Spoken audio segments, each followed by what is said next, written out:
You're listening to the Black Eagles podcast. Ahmet Dursun Sergen aldı. Sergen Bülent yan yana. Sergen Bülent. Sergen. Yanında Süper var. Süper'e doğru attı. Süper gitti. Süper topu aldı. Sergen aldı. Gol! Gol! Sergen attı. Sergen attı. Şampiyonluk geldi. Sergen attı. Şampiyonluk geldi. İbrahim'in pası. Roma. Şimdi Ahmet. İkinci gole gidiyor Beşiktaş. Ahmet.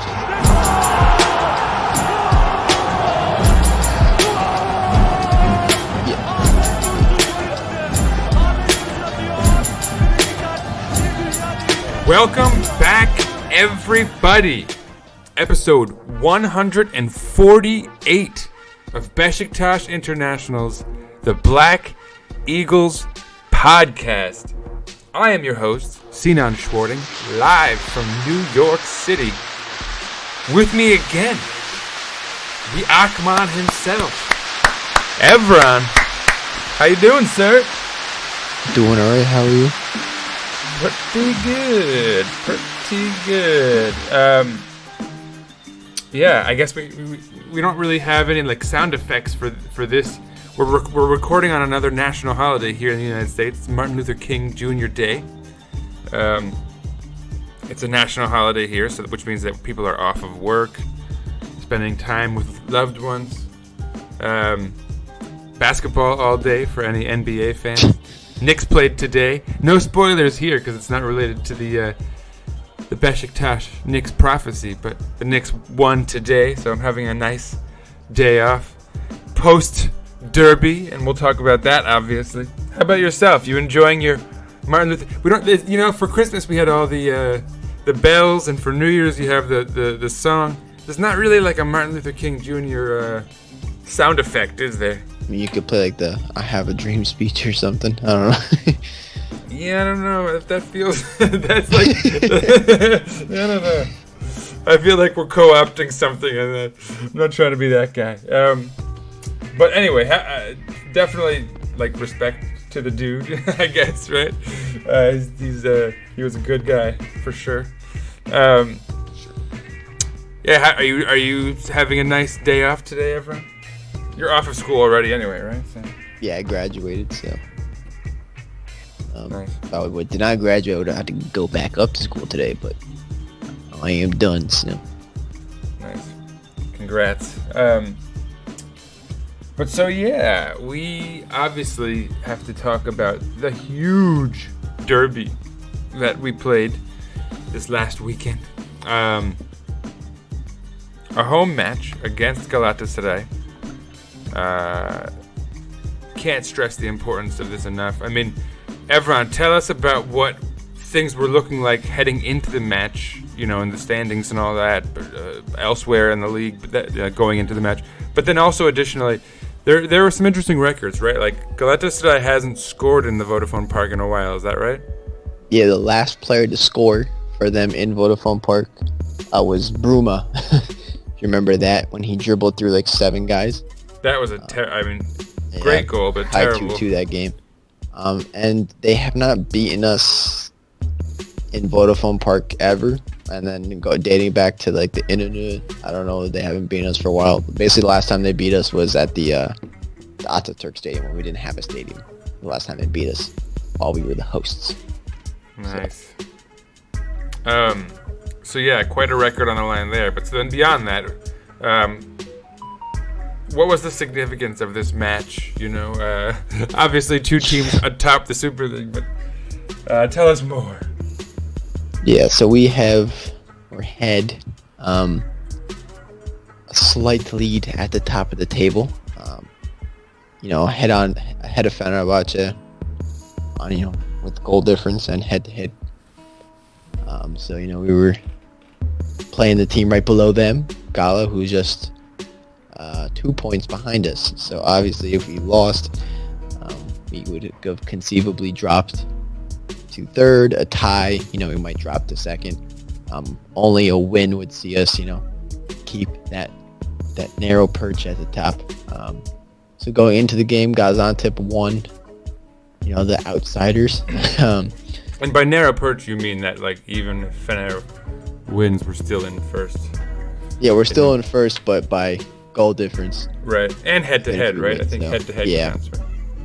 Head-to-head technically doesn't count till the end of the season, but but we're ahead in both counts. So Antep was 1, so they were just a point behind us going into the game. Obviously, we had a game in hand. A little bit further down, Hatay also won. So they were just 4 points behind us. Yeah, fresh off their draw with us, so they're building and on that. Alanya, I think they had a bye. So now Alanya will be equal games played with us finally, having had that extra game played for a long time. So that was the surroundings. And Fenerbahce played the day after the derby. No, we'll talk about that in the standings section of the old podcast. But so yeah, I mean, the sirens in the background, I'm going to leave them there because I have a feeling we're going to hear a lot of that tonight. Yeah, Beşiktaş was, I mean, for any fans, like, these are the games you live for. We're in the title hunt here. We're in with a chance. Up against a huge rival who's also right behind us, nipping at our heels, can pass us with the win. I mean, this is what it's all about as a fan. And obviously it's also about as stressful as it gets. And, all of the negativity, among some was boiling over right before the match. I mean, there was a lot of action going into this one for us fans. But, yeah, I mean, I guess let's talk about the roster, the lineup. How'd we roll out? And I guess tell us a bit about Galatasaray too, since it's a big match.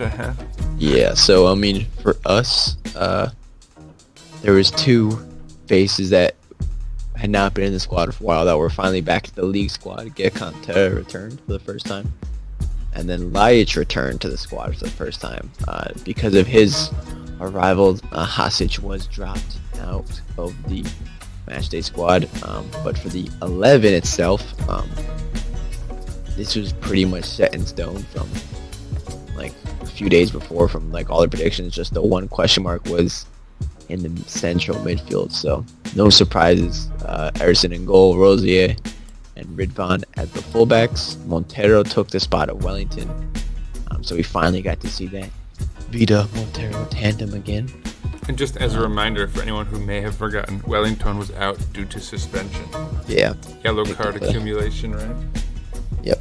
Picked up his 4th yellow this season. The midfield trio, at the base was Joseph, Atiba, and then, the toss-up between, they said Mensah, Oğuzhan, and Necip went to Oğuzhan. So I think that's a more balanced midfield than we've seen sometimes with the 3 defensive mids. I was personally happy with that. And then the front 3 was as and expected. Also, I'll note, for anyone in like the Ozan versus Mensah debate, I don't think anything's like written in stone. I think like Montero is an example of a guy who, it was only like 3 or 4 weeks ago where I was kind of saying to myself, this poor guy came here and looks like it's not going to work out for him, and this will go down as kind of a lost year for him, and probably won't look good on the old resume, right? But here we are, I think, with a very different mindset as far as he goes now. So things can change, obviously, for Mensah, but regardless of that, Ozan, despite perhaps the last match, is coming into this on pretty good form, right? He created, was it 3 goals? Yeah, he had like that 1 week stretch where he contributed 3 goals in 3 appearances. But as I was saying, the front 3 was Gezal, Larin, and Abubakar. That's kind of like the go-to front 3 when everyone's fit, apparently. And then for the guys at Gala, they went for a slightly reserved 11 compared to what they normally play. Giagne was up top. Obviously, Falcao still hurt. Arda and Old John were on the wings. The main change here was Etebo came in as Your a boy. central midfielder. Yeah, my boy, the one I wanted to like loan in the summer. So he's more of like a deep lying 6, but they already had a deep lying 6 with on Thailand, so they played 2 of them. And then they had Yunus Belhanda also in there. And then the back four was Sarachi, Markao, Luyendama, Schener, and then Okan was in goal. For me, I guess the one surprise was they dropped Emre Akbaba for a more defensive formation, a signal of intent perhaps. And then, Olcan getting the minutes over Emre Kılınç, but I guess, they played Emre in the cup. So they've decided, Olcan, who I was quite happy to see getting 11, is I personally am, I guess, a big hater of him, you could say. Yeah, I wouldn't say there were any surprises, and I think for Galatasaray fans, they'll say they were down a few men or something like that. But really, who were they down? Obviously, Muslera, but that's been the case for something like, what is it, a year plus?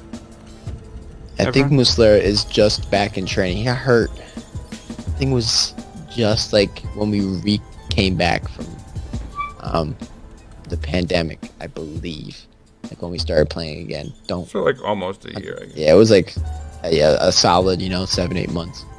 Falcao just got hurt, and I was gonna say, and the other guy being Falcao, who and they're right. It's not like you can ever bank on Falcao being fit there for you. At least not at this stage of his career and during his whole tenure with Galatasaray. So that's nothing new. They also lost really. their right back from the fireworks incident for the rest of the season.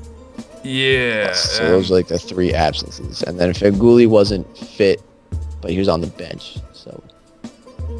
And they had a pretty decent replacement for the right back in the way of Schener, but I don't know. I don't think they have a huge claim to being like down and out in that regard. I mean, at least we could probably then argue that like Ljajic counts as like an out, as a guy that's been missing, if you're gonna count like Falcao or Muslera. But beyond that, no real surprises, right? On either side. No, the only one I was surprised was that, the Atebo, just, that more defensive midfield setup. And then Olcan getting, the start over players clearly more talented than him. So that was... Yeah, and perhaps a nice, like the only nice surprise in the lineup for us, I mean, besides perhaps Ozan, is that he picked Montero. Obviously, he's coming off a great match. We were calling him man of the match, in fact, in the previous match. But, some might have expected Necip, especially because it's a derby, right? Yeah, I mean, I don't think anyone... Not anyone, but I don't think too many people actually want to see Necip, but we don't get me wrong. Used to seeing Necip in some derbies, so exactly. That's why it's a pleasant surprise. But yeah, let's dive in. Right from the get-go, I think we can say Beşiktaş looked good, right? We were hungry, and I think it showed early. We spent much of the match in their side of the pitch. Obviously, like it's one thing to do that, and another thing to actually put the ball in the back of the net. And we've shown that that's not, we can hold the ball plenty. It doesn't necessarily mean we're going to be able to score. And I think that also proved to be the case early as well. Do you have any notes on the early proceedings of the match?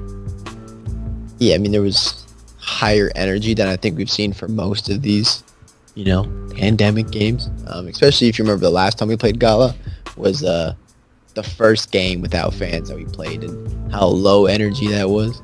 Yeah, 0-0, right? Slugfest. This was a. I mean, the caginess was there, but the energy was resembled the derby. Yeah, in a way, I think we're all starting to get used to like not having fans. Like, I was watching an NBA game. And I remember seeing a guy do a specific move, and I literally substituted in my own mind the sound of the crowd doing the like that, the like whoa move, and I didn't even register that it hadn't happened in reality. I had a funny moment with that today, but we're getting used to it, and I think the players must be as well.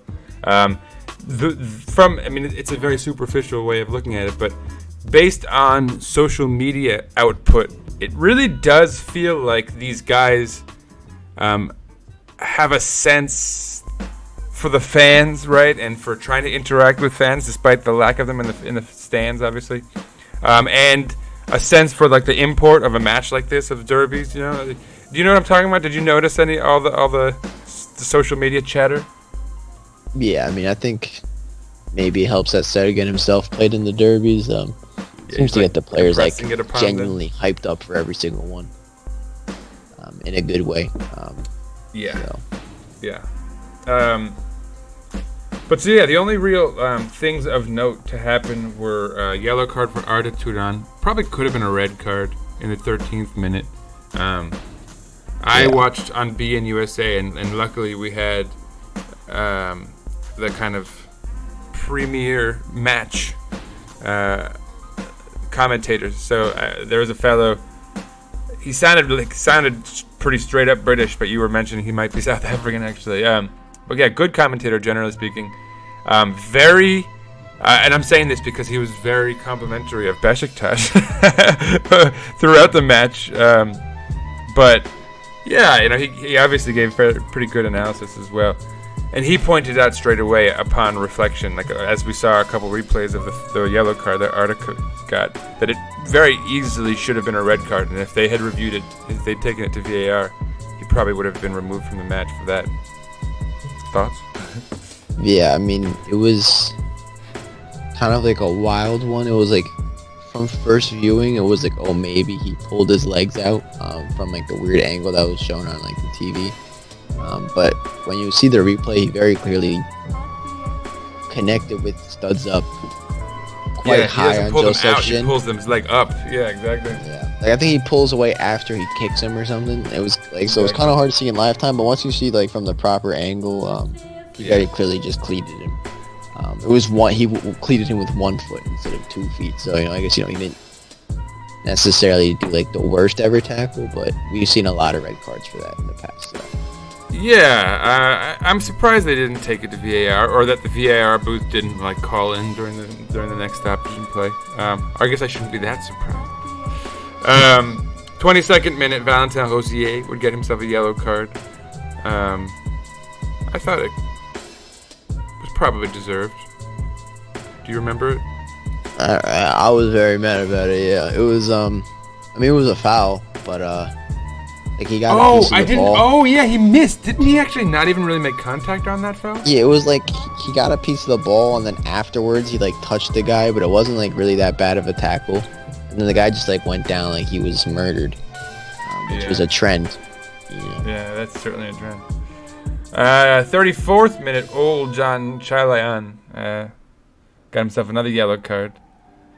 Pleasantly for us in that regard. 39th minute, Martin Linish would enter the game for Schenner. Schenner got injured? Yeah, I don't really remember what happened. I think it was some sort of muscular injury. Yeah, some sort of a groin thing, it seemed, right? Yeah. At the half, we'd go in 0-0, and it would be sort of a frustrating 0-0. Like, no real big chances to speak of. Ghazal had a shot from distance. We had one big chance in that first half. Which one? Laren. Oh my gosh, the Laren. Was that in the first half? I thought that might have been. That was in the first half, yeah.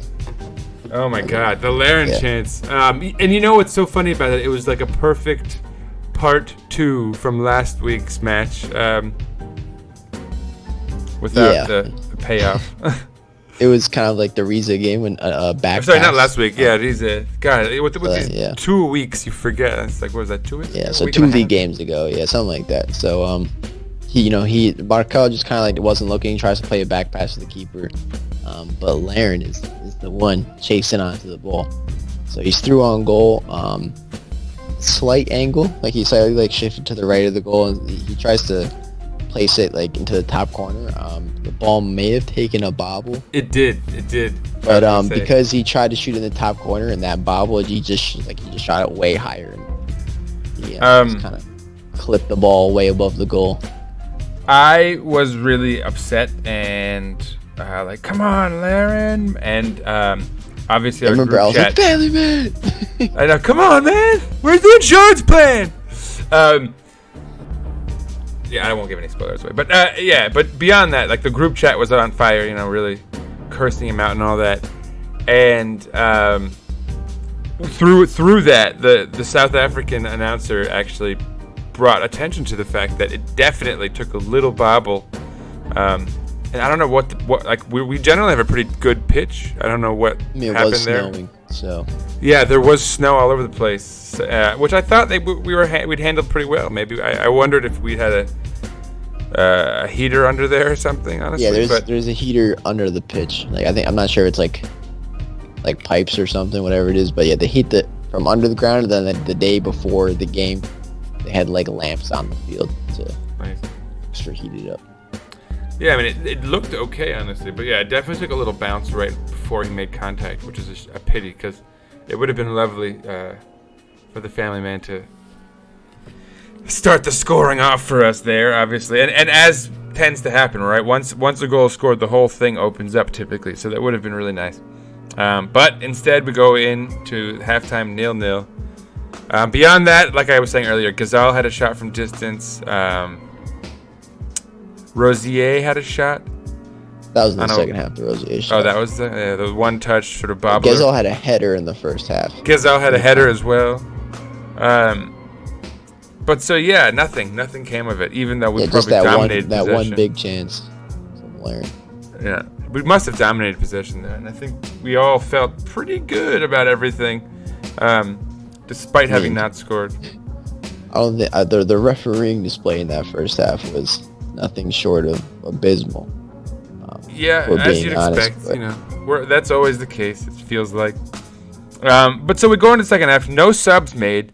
Probably no surprises. I think maybe surprises on their end, but they've already made one sub due to injury, so that's probably handicapped Fatih Terim a little bit. But anyway, I think right around the beginning of the second half is when that Valentin Rosier chance that he sort of had to stretch out for and skewed left. Yeah, for me, the best chance of that starting period was Abubakar played Laren through on goal, and then Laren was tripped right outside the box, like and they didn't as give he was us trying a to call, run the ball, and then they just said, nothing happened, keep going.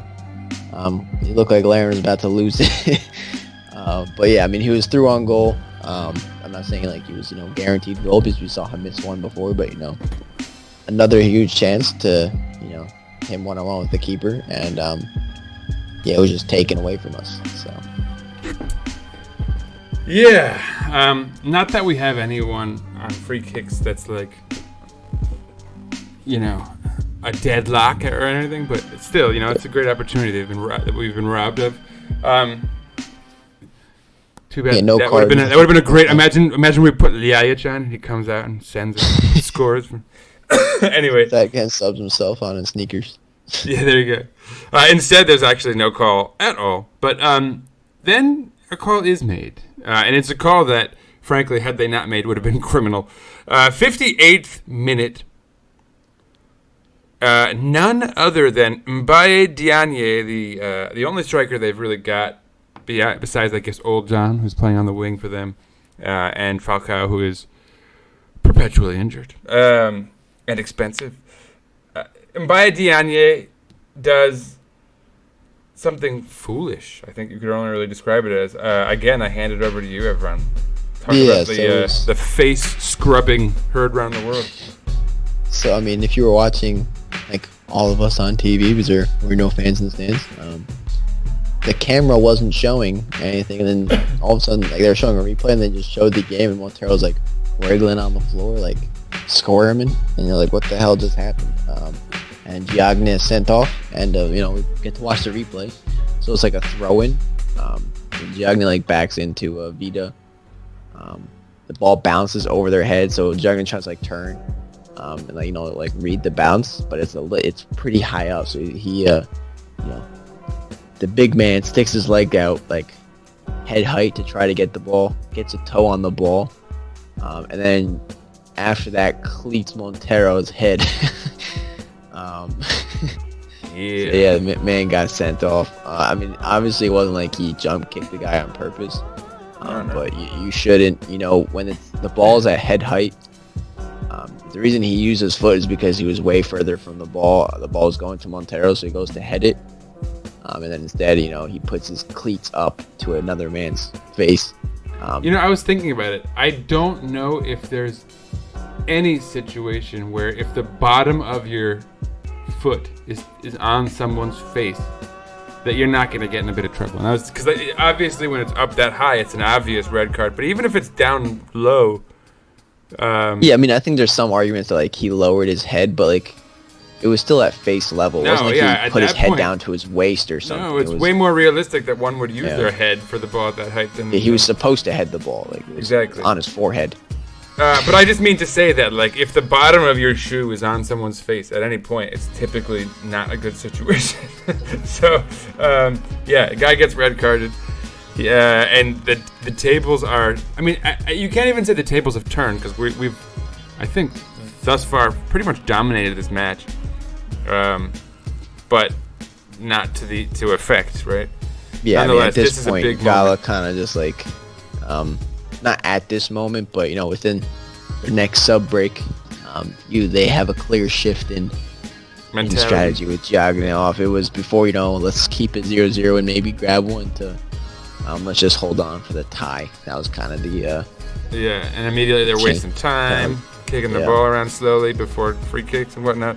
Ghezal would get a yellow card in the 64th minute. Soft, I thought, perhaps. Maybe they're compensating for the red card. Yeah, I mean, Markow was putting on a clinic in the swimming pool. I mean, the guy got the referee. I mean, maybe on this one he actually was touched, but he was touched on the chin, and he grabs his face. Definitely not yellow cardable, I thought. Yeah, and I mean he did that multiple times in the game, and he finally got the yellow card. Little B, but yeah, he again probably a little compensation there, but Ghezal gets a yellow card. 67th minute, some subs are made, and I think with these subs, a bit of an intent is sort of ironed out here. You see Ozan leave the match for Nkudu. This is weird. And then Ghezal leaves the match for Mensah, but clearly, despite the weird ordering of it, Mensah's going to the middle of the field and Nkudu's going to the wing. So I don't know. Maybe Google got that wrong, but I think that's just the order they put them on. Yeah, exactly. But so, yeah, I think when you're bringing in Nkudu as a late sub, the idea is to catch the defense off guard and use his pace and energy. Perhaps same thinking with Mensah. Unfortunately, I think though we may have both approved Ozan starting, we probably both agree that this wasn't his finest match. Yeah, I mean, no surprise. He was yanked. I mean, I don't think he was poor, but it was a little bit ghosty. Yeah, exactly. Yeah. Hey, you stole that from me. Yeah, I said that in the group chat. You did say that. It was he didn't impose himself on the match. He didn't demand to get on the ball.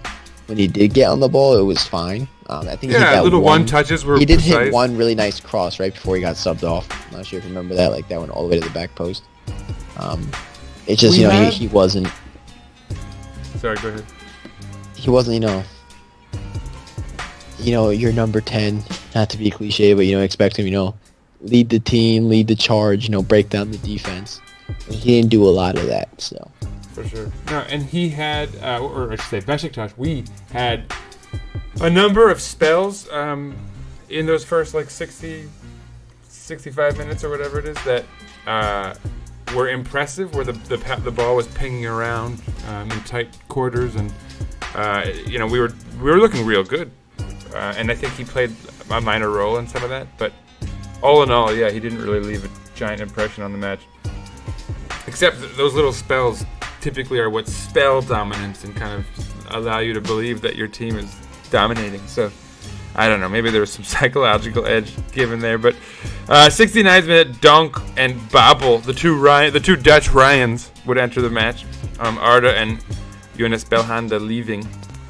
And a bit of, that puts fear in you a little bit. Babel, it's kind of, there's a bit of a narrative there. What if Babel scores against us? But it didn't really seem to impact the match much, honestly. I thought Beşiktaş still looked fairly dominant for the next 10 minutes until... Clear change in shape in that substitution. That was like what I was referencing before, where they went to a back five. They subbed out their number 10 for a center back. For another central defender, yeah. Yeah. Donk, who played 3 different positions in this game, funny enough, when he came off the bench. And then Babel was kind of like a pseudo striker. Yeah, a wing striker. You remember when we beat Olympiacos with a man down, we kind of, when Abubakar got sent off, we kind of shifted to Babel up top. That was exactly why I was a little afraid of seeing him enter. Yeah, so I'm guessing Fatih Terim was trying to do something like that. Wouldn't surprise me. Yeah. But 10 minutes later, and 10 minutes of fairly dominant Beşiktaş football later, something would happen. 79th minute. Evran, walk us through. Yeah, so the trio center backs were encamped in their own box, basically. It was a lot of long balls, crosses, and there are a lot of big guys in there. Luyendama is let me check, is 6'3". Donk is around the same height. Marcao is like 6'1" or something. So they were just heading everything out, and then finally, this one cross makes it through. It wasn't a perfect cross by Ridvan. He put in a lot of like shallow crosses, like they weren't deep into the box. They were at the penalty spot, and this one, like, it bounced under, I would say, Luyendama's like lunging block, and gets to Joseph right outside the penalty spot. Calm as you like, passes the ball. It's not a shot, it's literally just a pass. Yeah. Trickles the ball into the side netting. The goalie was, I guess, expecting a rifled across goal. He fell backwards. But Joseph was the calmest man on the field and put us up 1-0. I like that Ridvan gets credit with the assist here too, because I thought with it bouncing around a little, maybe he wouldn't, but lo and behold. And so yeah, Galatasaray immediately subs in Emre Akbaba, who you thought might have started. Emre Kilinç also enters the match. Etebo leaving, as well as Olcan Çağlayan. 87th minute, after that not really producing much for them, Dorukhan would come into the match for Atiba. Gökhan Töre would enter the match for Vincent Abubakar. Was the chance that falls to Emre Akbaba before the event that occurs in the first minute of extra time, or after? No, it was after. It was like directly after. Okay, so let's talk about that then. So in the first minute of extra time, and I think we may have had another chance drop to us before then. Yeah, there was Mensa was like breaking through, and I think it was like a 2-on-1 we had, or a 3. It was a 3-on-2. So there's the 2 Gala defenders. There was Laren on the right, and I don't remember who was on the left, but Mensa's bursting through the middle. Yeah, and Mensa's pass sucked. And then he just made the wrong decision again. And then he laid it off too far for Laren, and then the attack was gone. But he could have easily. Yeah, and the way he lays it off for Laren makes Laren kind of spray it out wide rather than keeping his run going forward, where he would have probably been 1-on-1 with the keeper. Yeah. So it was more of the same for Mensa. Good run, good dribble, and then wrong decision, wasted, or poor, whatever, poor finish. But nonetheless, in the first minute of extra time, something good would happen. Yeah, so another similar kind of break. This time it goes to Gökhan Töre on the wing. I think that was also from Mensa. Mm-hmm. And Nkudu was like 80 yards offside, calling for the ball. Töre completely. I'm like, no, you idiot. Töre obliges, tries to hit a Trivela with the outside of his left. Luyendama gets a touch on it to block it, though. And then Mr. Laren, on his wits again, smells the opportunity, nips the ball off. Yeah, nips the ball off Luyendama, and through on goal. Is he gonna shoot it? No, he slots it back for Nkudu to score a simple goal, 2-0. Yeah, and so the family man does in fact have an insurance plan, despite that first half disappointment with the poor finish. Really the perfect decision from him, making an easy goal. He could have passed to either guy. I think Mensa was coming down the right side. and he chose well because Nkudu knew just what to do. Tucked it in well. Beşiktaş is gonna win. It seems pretty clear at this point. 1 minute of extra time. We're celebrating. Domagoj Vida is romantically embracing Nkudu. There was a He little was pinching his cheeks. Yeah. And then, like Galatasaray, they push as you'd expect. 2 goals down, garbage time. Ersin comes in with a huge save, at least in terms of goal differential, because that could come into play with Fener playing the following day, which would be today, the day of our recording. Yeah, but former player Ryan Babel actually contributed. Tell us about that So it's a situation. long ball into the box. And I guess the Beşiktaş player shut off like a little bit. His bobble kind of goes up a little bit uncontested at the top of the box. Nods it down to Emre Akbaba, who's in good space but at like a slightly tough angle, and he just volleys a rocket, and Ersin just makes himself big, eats it off like the shoulder or something. And just lovely celebratory gesturing after he and Javi Montero were having the time of their lives out there, bonding. This was one of those matches that had a lot of those sort of moments of joy that actually kind of show off the team's camaraderie and how it just looks like they're having fun out there playing together. The game would end 9 minutes into extra time, probably because of all the celebrating and all that. But also Junaid got hit with the ball and he like sat there for like a minute or two. So. Yeah, it's funny how that worked. But at the end of the day, just about as good as it gets as far as wins go. A derby win, 2-0. Final thoughts before you hit up the stats, Evran? It was an interesting derby. It's hard to say like we didn't play amazing, but Gala didn't really come to play, and they were the referee was giving them everything for the first 50 minutes. There was 2 times where we finally got into some space at the top of their backs, and our players were taken out, and it was ignored. And then the way Gala was playing was cagey and just diving all over the place, wasting time. Just looking for the stupid 1-0 goal. Yeah, So, we also forgot to mention the Atiba save in the first half. Oh, he yeah. saved that thing off the line.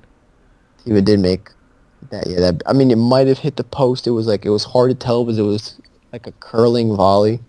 I think it might have been on target. Honestly, it seemed like it on the replay. It was very close, but Atiba obviously had to make the clearance. Atiba had a great game.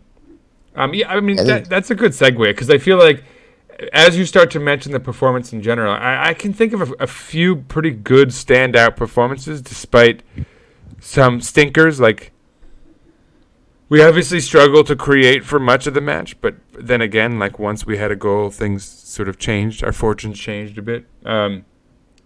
We had a few standout performances. Like Joseph and Atiba were solid in the center of our midfield. But let's talk about stats. Tell me about some stats because you can probably inform us even better on that stuff. Yeah, so as like overall team stats, we had 59% possession for the game. Love to and we see it. had pretty strong advantage with chances. Our total XG was 2. Gala had 1 XG, but that basically all came in stoppage time. Yeah. When they threw the I don't even know what you say, but can't remember the term. But basically, they threw it all on the line, trying to score 2 goals in stoppage time, and they made that 1 or 2 chances. But we And maybe touched that the thing ball that Atiba saved off the line from the beginning. Yeah. We touched the ball in their box 23 times. We touched the ball in our box 13 times.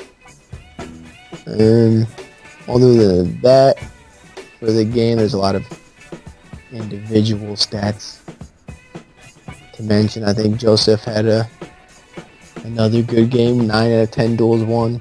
Got the game-winning goal. 90% pass success. 1 chance created. Not bad for your for your six. You'd love to see it. Yeah. Another guy, Mr. Laren, other than the fact that he choked the only really good chance of the first half. He muffed outside of that, Sitter. he was very active. Yeah, I don't think anyone could really make the argument that he didn't play really well. In fact, that announcer I've been talking about on BN USA was really complimentary of him. And like the one note that I needed to report to the podcast was that he said he thought it was only a matter of time before a Premier League or La Liga side thought he might be worth spending a bit of money on just to test out for on a flyer. And obviously, a lot of us would be sad to see him go, but on the other hand, that's also kind of an ideal scenario, right? Yeah, I think I've said I think the time is right to sell him if we can get a little bit of hype money added on him, because we're not in the position to be holding on to players when we need the money. He's a foreigner. He's at prime age. And, it was like, we were trying to get rid of him a year ago. So, I think, if you get a good offer, it's hard to say no. But, statistically in this game, he entered 20 duels and won 12 of them. He completed 4 dribbles, which is pretty good. He defended pretty decently. He won 5 out of 6 headers.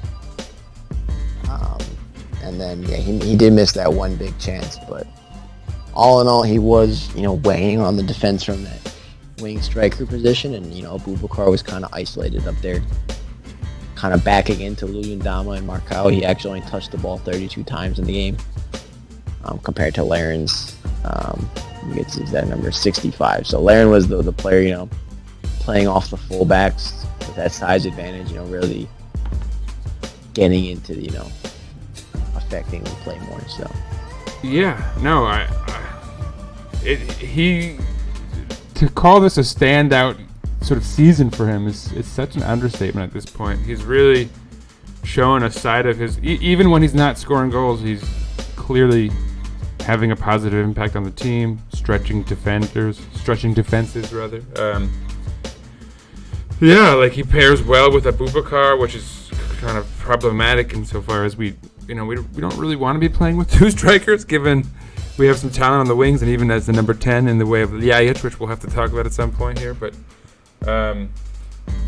yeah, let's talk.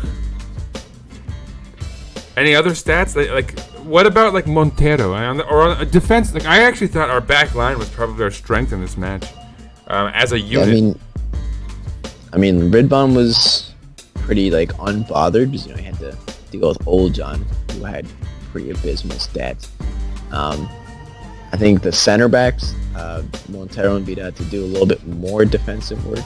Montero won 5 out of 8 duels, which I thought he had one of his best games. I think last derby he also played in, funny enough. But I thought he was kind of just carried by Joseph in that game. But in this game, I think he really held his own. He won 2 free kicks. Both of these 2 performances in a row now, he's strung together really well. And, it's going to be interesting. I think now we have a bit of a debate on our hands as far as who should play. Is it Wellington or Montero who should play next to Vida? Yeah. It's a good problem to have, though. Vida also had a good game, 7 out of 9 duels won. How about our man Valentin? Sorry, go ahead. Yeah. I don't think Vida had any insane plays, but I think he was just pretty steady for most of it. Rosier wasn't his best game. Wasn't bad either. I mean, I guess in the first half they tried to get him sent off, which we didn't mention too much. But he kind of was a little bit more quiet in the second half. But won 50% of his duels exactly. Decent passing percentage, 76%. Attempted 5 crosses. He wasn't hammering balls in, a couple dribbles as usual. But other than those those scary fouls where he wasn't actually touching people and people were going down, he was okay overall. So. Yeah, his passing wasn't he wasn't as instrumental in the build-up as we might have liked. But I think they were kind of teams in general are kind of starting to zero in on him, trying to minimize him, which is good. 'Cause Yeah, it requires kind of like takes the energy for Quaresma them. effect a little bit. Yeah, That I remember exactly. like when they try like every time Quaresma would foul someone, because he had that reputation, they would like whether or not he kicked them or not, they would go down like he was kicked. I think Rosier's getting that same treatment where they want him to get off the field. Sure, but I also mean that teams are having to emphasize defending his side more now because they know he's capable of contributing. Yeah, I mean, so you can see the helpful. right side with Gazon. Rosier is always doubled up, like every single time they have an extra man there because we play with basically just one winger, and then that's why Laren always has so much space. Exactly, which the has side. been useful. But so yeah, I mean, geez, like in wrapping up our analysis of this match, I guess we have to do the obvious and pick a man of the match. But I think we have a bunch of guys we could theoretically choose from here. Who do you have? I mean, I think it has to be Joseph, but Yeah, probably. And if I scored had to that pick key someone goal else, and if I had to pick someone else, I'd probably go with Montero. Obviously, I think Laren gets a shout out as we're talking about. His performance was really solid. Atiba gets an honorable mention as well. Ridvan and Vida also. But yeah, I really think. Yeah, I think it's hard not to give to Joseph. I think because Joseph he was has so to get solid it. from minute 0 to 90 defensively, and then he came up big. So that was that won us the game. The goal, yeah. I mean, We just that's needed really what the goal. seals it. No, but if I have to pick someone else, I'd probably pick Montero. Like, in addition, obviously the first pick would be Joseph for sure. Montero or Atiba. Atiba was also, the one thing you can say about both Vida and Atiba's performances is that they were very vital as far as their experience in matches like this and being able to dictate tempo and kind of rile up their lines respectively. So yeah, I mean, it was just a great match. I think there are a lot of things we could highlight, honestly, beyond what we have. But I don't know. I mean, are we missing any individual performances? Any subs come in and make an impact that we should really talk about? I mean, I think we talked about Mensah Nkudu. I mean, he scored. He did score, but I don't think he was. At best, he was as effective as Gezal, but I think he was probably slightly less effective in that. But there was only a small period of time. I think he came in the 67th minute, and then we scored 12 minutes later. So I'd say in that 12-minute period when we were, again, pushing for that goal, I don't think you could say he was better than Gezal. But then once we scored the goal, obviously when the space opens up, he's much faster than Gezal. He's able to get on the end of those tap-ins. But in general, our gameplay isn't getting in behind on the counter and scoring a tap-in. It's breaking down the defense that's parking it. So yeah, and it was fun to see Galatasaray play like they were afraid of us. They had the best defense going into this match in the whole league, and we had the best attack.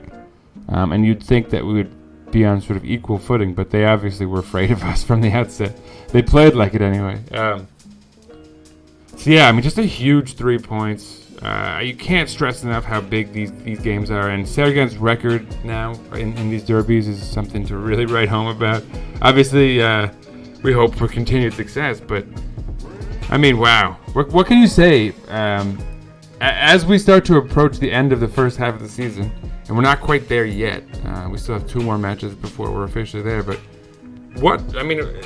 how much better could it be going, honestly? I mean, obviously we've dropped some silly points as well, but it's been a while. That's a great segue into some stats.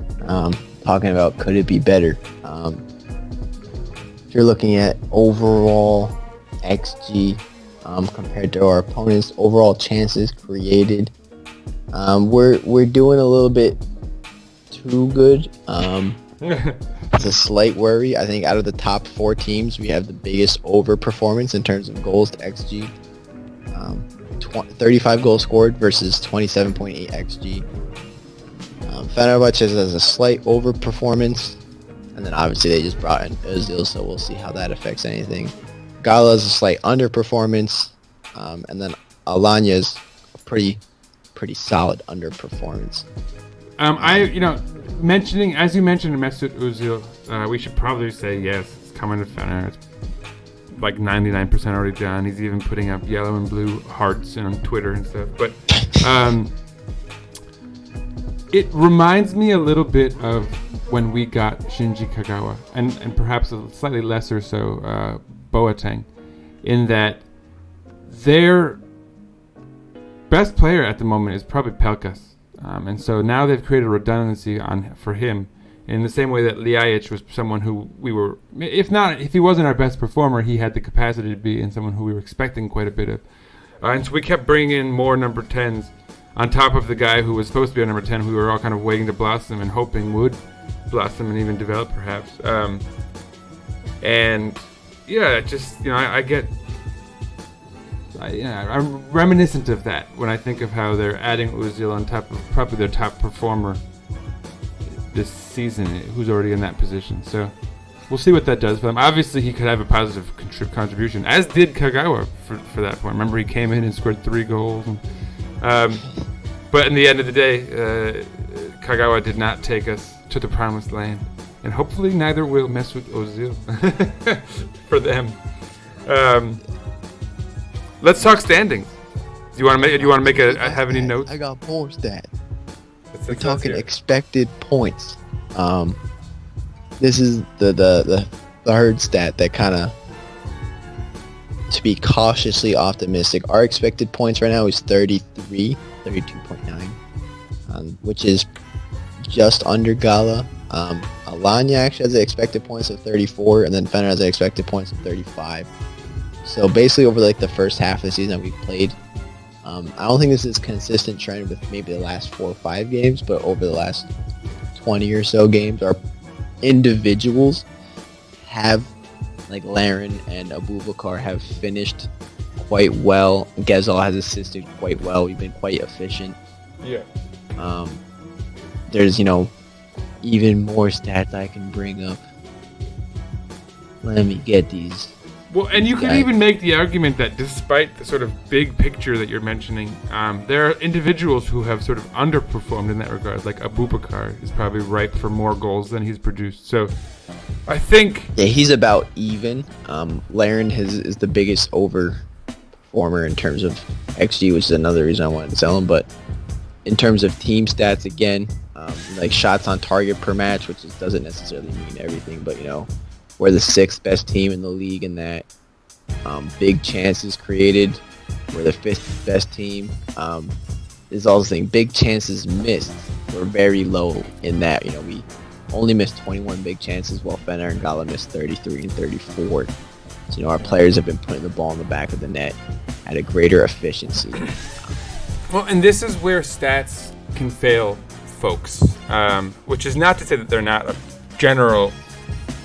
a good reference tool generally, and even these more modern advanced stats even more so probably. But what you can't quantify statistically are things like camaraderie and form, and so like what we are bringing to the table and what's probably got us where we are thus far are those kinds of unquantifiable things that you can only hope get maintained. It's why I think you have to be real careful in the transfer window. Beware of egos. You really don't want to mess up this kind of X factor that's existed for us thus far.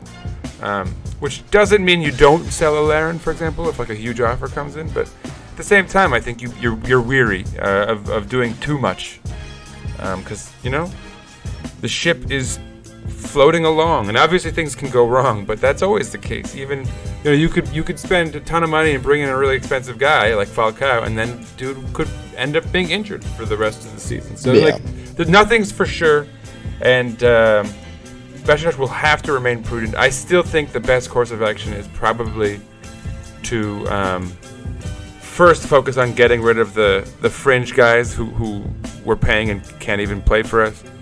I think you're probably on board with that, right, Evran? Yeah, I think everyone should be on board with that. I mean, we're just throwing money in the garbage. Essentially, they're just like, I don't even think Lens is in the country. So. Well, and what fortifies this, and what we haven't yet talked about, Evran, and I'll let you talk a bit here, is let's talk about the standings. And a huge part of why I think we have a little flexibility is because of what's happening with the standings. Let's talk about it with Evran. And we can mention what happened with Fener today as well. Fener got a 3-1 win today over the mighty Ankaragücü. So they maintain basically nothing changed between us. We're still equal on points. Goal difference has been unchanged. We won by 2 goals. They won by 2 goals, but they did concede an extra goal. Worth mentioning is that Ankaragücü's in the pits. They're tied. Yeah, Mighty was sarcastic there. Yeah, exactly. exactly. At the bottom, so. Just clarifying for those who don't know. But yeah, exactly. So what else is happening? I think I went over it kind of briefly beforehand, but just a quick recap where the top. I'll divide into a top 6, and that's what like the 8-point gap. Are all on the same games played, so very simple. Us and Fener have 38 points. In 3rd place is Gaziantep, 4 points behind. 4th place is Gala, 5 points behind us, and then a little bit of a jump is Hatay, 7 points behind, and Alanya, 8 points behind. So those are that game that they had in hand finally bit them in the butt. But so yeah, and right behind Alanya, and this is actually a perfect segue, is the former kings, I think we can now say, of Istanbul, they've lost to Galatasaray recently. Fatih Karagümrük is in 7th place on 27 points. Still a fantastic season for them all in all thus far. But yeah, we're going to be facing them this coming Thursday, January 21st. For those of you on the East Coast of the United States, beware.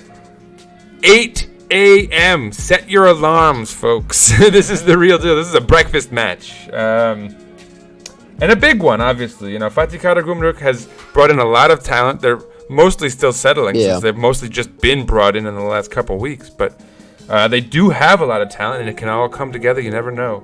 Obviously, coming up against a side that's in 1st place and with a profile like ours tends to motivate guys. You got any words on Fatih Karagümrük? They're a very interesting team. If you've watched some, international football or domestic football, you'll definitely recognize these names on the team. I think that midfield is definitely the most interesting part of their team. I think up top, they're a little weak. So that's hopefully, they're not able to counter as effectively. But yeah, it's going to be a team that's going to sit back a little bit. Do not forget the Rocco. Yeah, the Rocco. He's he might be suspended actually. He's been getting a lot of red cards lately. Yeah, he was suspended last game. I'm not sure if he's back for the upcoming game. But more like the Rojo. I get it. A little Spanish, like 8th grade Spanish humor. Yeah, but it should be an interesting game. Badu Ndiaye and Biglia is probably the best center mid tandem outside of like the traditional teams we expected to be in the top 5. Başakşehir plus the big 4. I guess that midfield tandem is quite good. You could have easily seen a tandem like that on Trabzon or something, and you would not have been like, well, what is that? Yeah. I mean, honestly, there are times in Fener and Galatasaray's. I mean, Fener could probably be doing that right now, given the geriatricos they're paying right now. But whatever. Obviously stay tuned for that huge match. Again, Thursday, 8 a.m., folks. So stay on your toes. This is not typical. But yeah, let's briefly, before we tune out, there's some news that I think we have to mention. Last week we already alluded to Mandzukic going to Milan. Probably, I think that's basically official now, right? Yeah. He was like off the plane. I'm not sure if they like officially unveiled him, but he's in Milan and everything. So. But there is some news, and I think for those of you who are on board for saving money and not dishing out for Fener style geriatricos. Perhaps the biggest transfer of the window thus far, since Mesut Ozil is not here yet, could theoretically be the return of drum roll. Who's coming back, maybe, Evran? Who's coming back? What do you mean? Actually hasn't left, but may actually be staying. Oh. Are you referring to Mr. Tyler Boyd or? Oh, Adem Ljajic. Oh, Ljajic. Oh, yeah. That was a confusing lead up. Sorry, yeah, that was a little vague. I was like, what transfer are we talking about? Yeah, so I guess Ljajic is potentially not leaving this winter. Again is back to saying good things about him. We still don't know what happened. But it looks like he's back in the mix. And I think there was one other news that you didn't mention was that Bilal Ceylan is one media, beIN Sports, reported as done. But then another media said that the transfer fee hasn't been agreed yet. Yeah, Eskişehir wanted a little more. It was like $350K last report. Like so not bad. We mentioned him like 2 weeks ago, I think, as a transfer that we were interested in. I'm the 17-year-old, and it's one to keep your eye on, that it might still happen this window, not guaranteed, but that looks like the closest we've been to signing a player so far. So, and it fits a need. We need a backup right back, obviously, and a young Turk who has already been playing regularly for a professional side and a respectable side in the way of Eskişehir. Could be welcome regularly. But so, yeah, is there anything else? I think that might be about it, huh? Yeah, unfortunately, there has been nobody offloaded yet from the reserve squad. So. Yet is the news. Stay tuned, of course. It seems like we haven't really shifted into transfer mode yet as a club, but I think that could be around the corner. Having just come off the derby, I think we were really focused on the derby, and now there might be a shift. We shall see. Stay tuned. Follow Beşiktaş International as always to get the latest at Beşiktaş_INT for all the latest. Follow the podcast. You know what? Just you know how to do it. I'm cutting this section out I'm cutting it short. You can find it in the description of the podcast, wherever you find this podcast. We're all over the place, as far as I know. But so yeah, all that information's there. You can find us on Twitter, even if you just type in the Black Eagles podcast, it'll probably come up. For those waiting for the donation raffle thing, bit of a technical hiccup. First, Kartal and I, the guy who has the shirt, each had coronavirus and couldn't film. And then my laptop with the camera died. So I've ordered a camera for my desktop. We're going to record a little video with the shirts, people, you can see what you'll win in the raffle. So fear not, we're not running away with your money. We will be back. But of course, let's wrap the sucker up. Yeah, stay tuned for more. Huge stretch of the season incoming. As we said, Fatih Karagümrük this coming Thursday.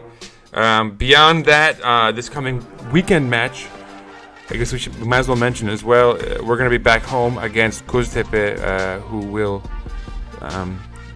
visit us on Sunday, January 24th. That'll be back to the old 11 a.m.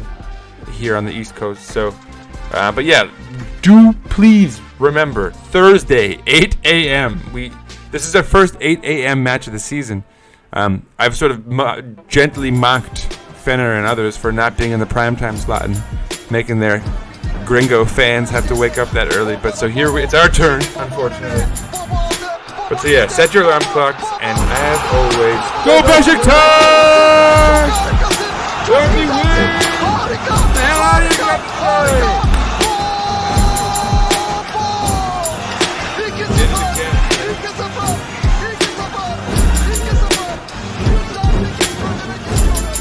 Yeah, so my problem at home is that frizzled out.